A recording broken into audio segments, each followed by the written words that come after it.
Hey guys, today I'm going to show you one of the highest win rate openings after the first move pawn to e4. Don't believe me? Well, let me show you. So e4, e5, knight f3, knight c6, bishop c4, the Italian game, very common stuff. And here we're going to discuss what if black plays the move bishop c5. Now before we get into this gambit, I want to briefly talk about what's the difference with knight to f6 and bishop to c5 for black in this position, because those are two of the common moves. So if knight to f6, white actually has the option to play knight to g5, which is the fright lever attack, and we've made a video on that, so do check that out if you're interested. And if black doesn't want to deal with the fright lever attack, he can play the move bishop to c5, because now the move knight to g5 is not available for white, as the queen can just capture the knight.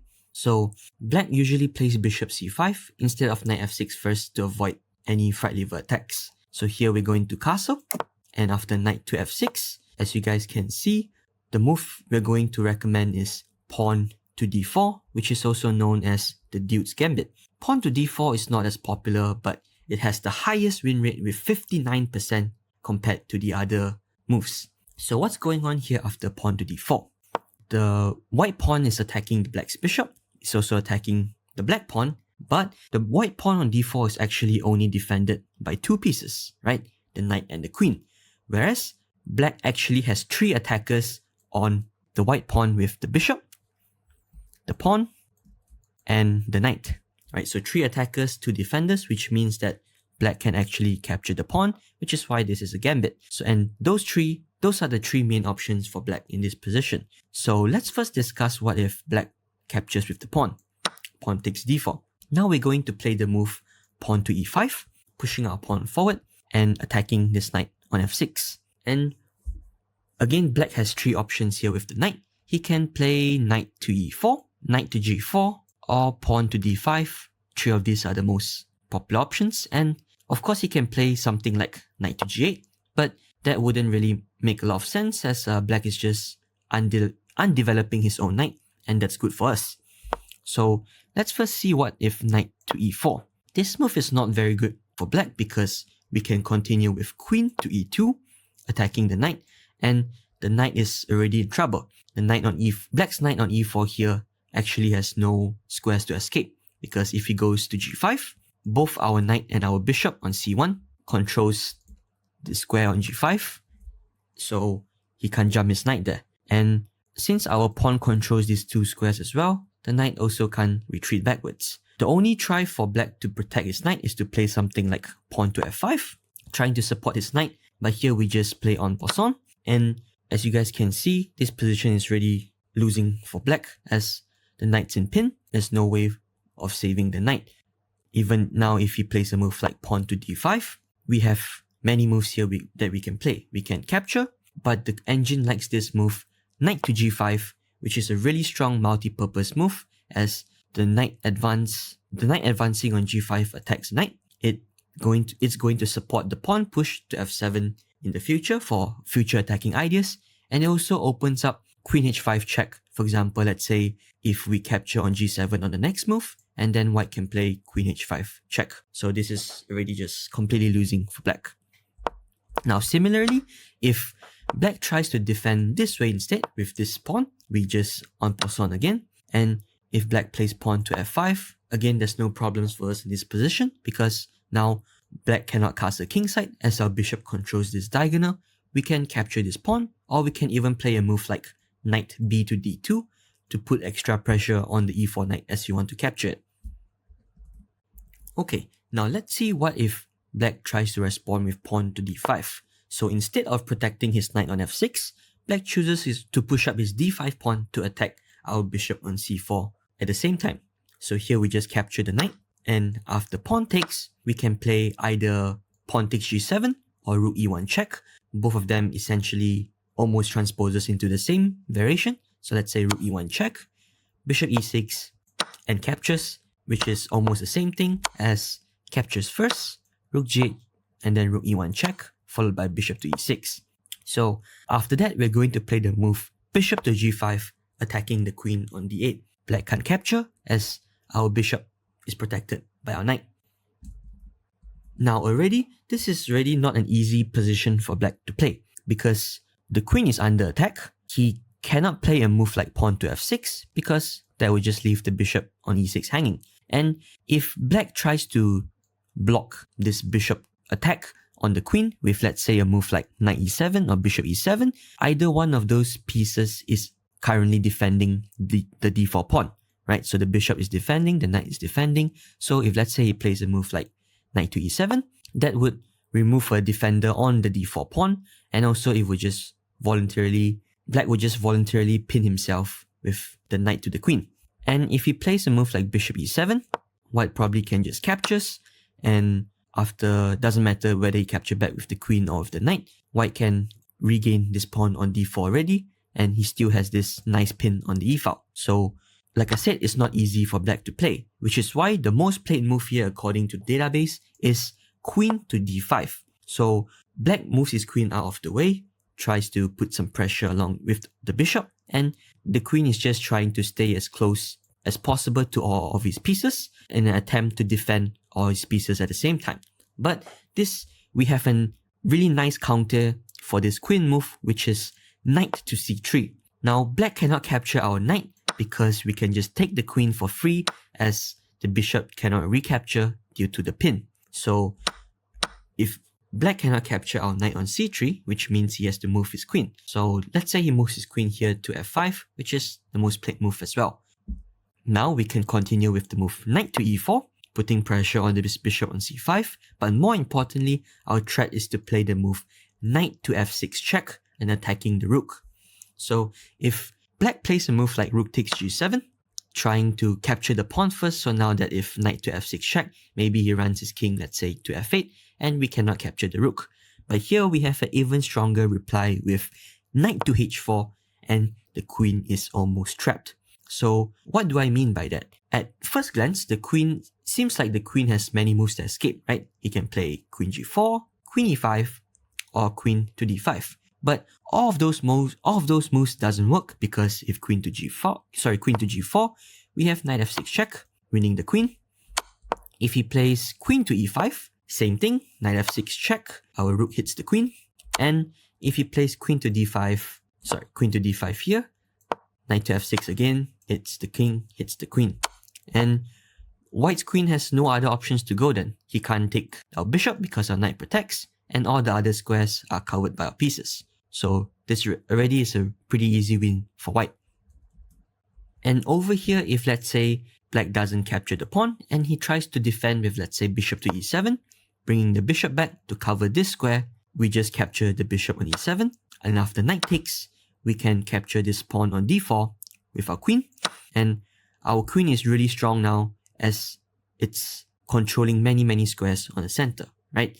The queen protects the pawn on g7, the queen controls this d-file, which prevents black from castling queenside, and if black were to play a move like rook to d8, our queen can also potentially capture this pawn on a7. But more importantly, our queen on d4 also supports this move. Same idea as in the previous variation of knight to f6 check, and this is just winning for white. So let's go back to this position, and we've already discussed knight to e4 and pawn to d5. Now let's take a look at knight to g4 here. So for this move, I'm actually going to recommend two possible continuations for white, which I believe both are equally as strong, and it just depends on which move do you prefer or which positions do you like to play, and I'll show both of the moves in a bit. So the first line is bishop takes f7 check. So after king takes, we're going to play knight to g5. Remember, our knight on g5 is always protected by our bishop, so black can't capture. And after knight to g5 check, let's say black plays king to g8, trying to hide his king in the corner, which is the most played move according to the database. Now we can capture this knight on g4. And essentially, we regain the pawn that we sacrificed or we gambit early on d4. And black's king is unsafe on g8. He can't castle, his rook is stuck on h8, and this is just an amazing position for white. For example, after knight takes e5, we can play queen to e4, attacking the knight, but more importantly, we're threatening queen to d5 check as well. So after a move like d6, queen to d5 check, king f8, we can play this nice move with pawn to f4, kicking away the knight because the knight protects this square on f7 and black's knight is unable to move away, otherwise that would just fall to queen f7 checkmate in 1. Now of course black can play a move like pawn to d3, giving check to our king, but that's not the problem because we just move our king to the side and the same threats remain, right? The knight can't move, the knight is under attack. We're going to capture the knight on next move and give check. So for example, the most played continuation here is pawn to c6, and this is just really losing for black because we just capture the knight with check, and it doesn't matter if the king goes to e8 or e7, it's just checkmate in 1. So pretty easy. Let's go back to this position over here. So that's the first option that I was going to recommend with bishop takes f7. Now let's take a look at the second option. The second move I'm going to recommend is this simple move, bishop to f4. So the idea here is simple. We just develop our bishop to f4 and we also protect this pawn on e5, right? Because both knights are threatening to capture. And let's say black plays a move like castle. Now we're going to play the move pawn to h3, and the only retreating square for black is here, knight to h6, which doesn't lose any material, but we can just chop off the knight, and after recaptures, we get this weak kingside structure for black. And now another key move to remember is pawn to c3. So our idea is simple, right? We want black to capture so that we recapture with the knight and develop our knight easily. And if black doesn't capture, we're just going to capture back on d4 and have this solid center pawns. So if let's say black captures, knight captures, and now our idea is simple, as we're going to play knight to e4, attacking the bishop, but more importantly, we want to jump the knight to f6 to give check and checkmating threats. For example, after d6, knight to e4, black can't capture this pawn on e5 because that will leave the bishop hanging, and as I mentioned, our threat is just to go knight to f6 check, followed up by a move like queen to c2 to give checkmate on h7 like this. So it all depends on what type of positions you like to play and which scenario you prefer, whether it's bishop takes f7 or bishop f4 over here. So it depends on which position you find more appealing for you or which position you seem to like better. Those are the two options. Alright, so we have discussed what if pawn takes d4, and now let's take a look at the second option, which is knight captures on d4. This move is pretty easy because it's considered to be not a great reply for black due to the fact that we can capture this pawn on e5. Because the knight previously was on c6, protects this pawn. Now that the knight captured on d4, we can just recapture on e5. We regain back the pawn that we sacrificed earlier, and now our knight on e5 is active because we're threatening to capture on f7. So after castle, we're going to play this move bishop to e3, and in most cases, we are already going to win material as white because now we're threatening to just capture the knight. As we have two attackers over here, the only try for black is to play a move like knight to e6 so that he protects his bishop as well, as the bishop was in pinned. If black tries to play a move like pawn to d6, we can just capture on f7 first, as after rook takes, bishop takes f7 with check, king takes, bishop takes knight, and we are already exchanged up. And if black tries to play a move like knight to e6, trying to protect the bishop, now we capture this knight first. So essentially, we remove the defender of the knight from protecting the bishop. And if black recaptures with either pawn, either this pawn or this pawn, it doesn't really matter. We just take the bishop. And right now, we are a whole piece up. If black plays a move like pawn to d6, trying to regain the piece, we just move our bishop back this way, bishop to a3, because after capturing our knight, we can just take this rook on f8 and we would still be exchanged up. Now let's go back over here and see what if black captures our bishop instead. So now we gotta be careful because if we capture the bishop, now black can recapture back with either pawn and he wouldn't lose any material. So instead, we're going to capture the pawn on f7 first with check, because after rook takes, we're going to take the rook because it attacks the queen. So black is forced to recapture the knight, and now we recapture this bishop over here, and again we'll just exchange up. And in this position, we have the threat of pawn to e5, utilizing this pin on the knight. So let's go back to the main branching point, and like I said, knight to d4 is not really a good reply for black. So let's see what's the best reply for black then. We have discussed knight takes and pawn takes, so the best reply for black is to capture with the bishop. So after bishop takes, we are going to take the bishop with our knight, and black has to play knight takes d4, because if black plays a move like pawn takes, we have similar ideas to push up our pawn to e5, as black cannot capture our pawn because we're going to play rook to e1 to get this pin, and we're going to play a move like pawn to f4 on next move to win the knight. So that's why black has to capture back with the knight over here. Alright, now we're going to play the move bishop to g5, gaining this pin, this strong diagonal and this strong pin on the knight to the queen. And now here, black has two options. He can play pawn to h6, or he can play pawn to d6.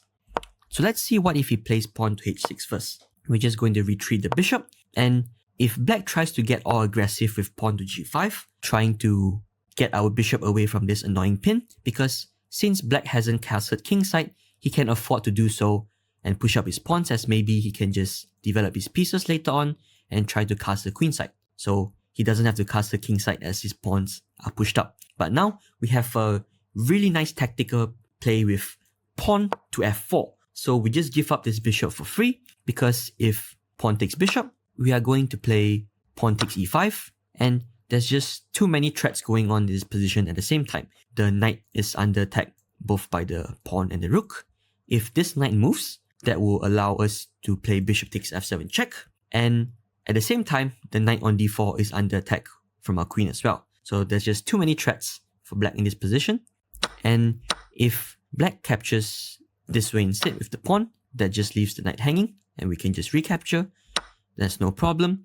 But what if black captures this way instead, trying to block off our f-file, and even though we still have this pin, it seems like we can't utilize this pin immediately because we can't get the rook into play, and we just gave up our f-pawn. But now we have another amazing tactic, which is rook takes f4, sacrificing our rook, because after captures, we are going to play queen takes d4, and even though we just sacked the exchange, this threat on the f6 knight is just too strong, as we actually have a double pin over here on the black queen and the black rook, and the knight on f6 is under attack at the same time. So this is just completely winning for white. So pawn to h6 and pawn to g5 doesn't really work out for black. Now let's see what if he plays pawn to d6 then. So if pawn to d6, now we're going to play pawn to f4 with a similar idea, in the sense that we want to try and activate our rook along this f-file to put pressure on the knight on f6. So black will usually reply with bishop to e6, trying to trade pieces and trying to relieve some of the pressure. Now, an important thing to remember here is we do not want to trade pieces voluntarily as white, because that would just help black to relieve his pressure, right? So instead, we're going to continue putting on the pressure in this position with a move like knight to h3. Now, this move seems a bit weird at first glance, but let me tell you why it's so strong. So knight to a3 protects the bishop, and if black captures, we recapture with the knight, and our knight now puts extra pressure on the e5 pawn. So in just two moves, we have already maneuvered the knight from b1, which wasn't doing anything in the first place, to a3 to c4, and this puts extra pressure on the black center pawn, which is why this knight to a3 move is so important and so strong, and such a strong move. So the most common reply for black here is to play queen e7 and try to castle queenside. He doesn't really want to castle kingside, because if he castles kingside, we can just capture this pawn, and then we can just take on f6 to open up black's kingside pawn structure. So black plays queen e7 and try to run to the queenside instead. But we can prevent black from castling on the queenside with pawn takes pawn, and after pawn takes, we're going to play the move pawn to c3, attacking the knight, because if the knight moves, now our queen controls the d-file and there's no way for black to castle. And now here I'm going to actually recommend you this move, queen to f3. It's a very simple move, because now we just power up along this f-file, and we are actually threatening to capture the knight on next move, as we can regain the pawn.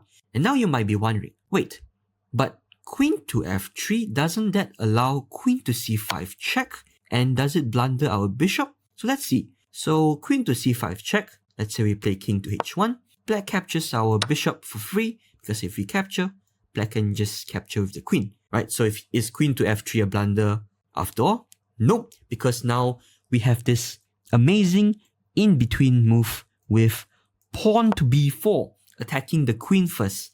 The queen has no good squares to retreat except for e7, which was the original square, because there's no way for the queen to protect the bishop. Queen can go to b5 because our knight attacks the square. If queen goes to b6 or d6, we just recapture the bishop and we gain another tempo by attacking the queen. So the best move here for black is to retreat here. And after captures, now even though black can castle on the queen side, and we have the option to capture the knight here to regain back our pawn, I'm actually going to show you this even stronger knight maneuver with knight to e3. The knight move here is simple. We want to play knight to d5 to further put pressure, utilizing the pin to further put pressure on the queen and the knight.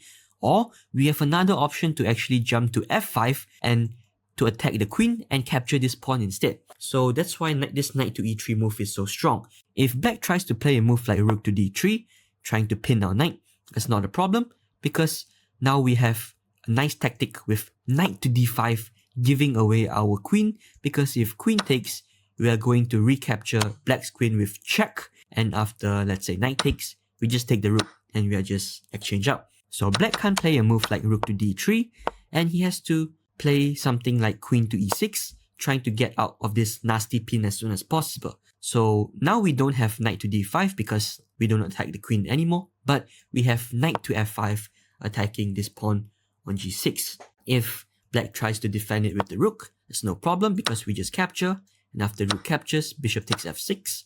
Our bishop has a double attack on these two rooks, and we gain the rook for a piece again.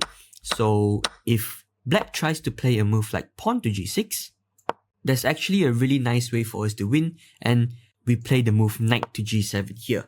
This move is a bit weird because even though it attacks the queen, it seems like we are voluntarily trapping our knight on g7. So according to the engine, black's best response here is to play queen to c4, because after we take the knight, he can play rook to d3, attacking our queen and trying to make some counterplay happen for black. But now we just play queen to g4 check, king moves in, and we have this nice move to save our knight, which is knight to e6, giving away our knight because that allows us to capture the rook on h8. So if he plays rook to e8, for example, now we can just play knight to g5 and our knight has successfully escaped from g7 and we are a clear piece up, which is totally winning for us.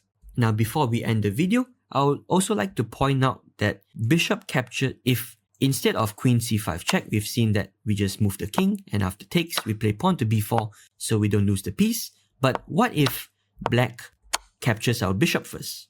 So if captures, knight captures, and queen c5 check, this doesn't work for black as well because we can block the check with our knight. So knight to e3, and we have the same threats of bishop takes. We can play king h1 later, and then either knight to d5 or knight to f5. And this is just an easy position for white.